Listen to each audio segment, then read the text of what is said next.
Hi friends, നമുക്കൊന്ന് വിശുദ്ധ സെബസ്ത്യാനോസിനെ കുറിച്ച് ഒരു ചെറിയ വിവരണം നോക്കാം.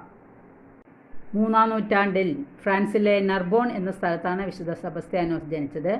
ബാല്യത്തിൽ തന്നെ അദ്ദേഹത്തിൻ്റെ മാതാവ് വിശുദ്ധന് ഉത്തമ ക്രൈസ്തവ വിദ്യാഭ്യാസം നൽകിയിരുന്നു. വിശുദ്ധൻ റോമൻ സൈന്യത്തിൽ ചേർന്നു. ഒരു ഉത്തമ ക്രിസ്ത്യാനിയായിരുന്ന അദ്ദേഹം മതപരിവർത്തനത്തിൻ്റെ പേരിൽ പീഡിപ്പിക്കപ്പെട്ടിരുന്ന ക്രൈസ്തവരെ സഹായിക്കുക എന്ന ഉദ്ദേശത്തോടെയാണ് സൈന്യത്തിൽ അംഗമായത്.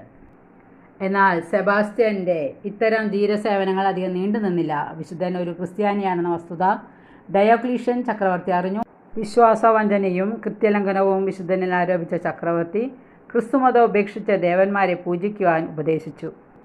ചക്രവർത്തിയുടെ ഉപദേശമോ ഭീഷണിയോ നിർബന്ധമോ അദ്ദേഹത്തെ തൻ്റെ വിശ്വാസത്തെ പിന്തിരിപ്പിക്കാൻ ഒട്ടും പര്യാപ്തമായിരുന്നില്ല. ക്രുദ്ധനായ ചക്രവർത്തി അദ്ദേഹത്തെ അമ്പെയ്ത് കൊല്ലുവാൻ ഉത്തരവിട്ടു. എല്ലാവർക്കും ഇഷ്ടപ്പെട്ടെങ്കിൽ ലൈക്ക് ചെയ്യുക. Okay, thank you, by.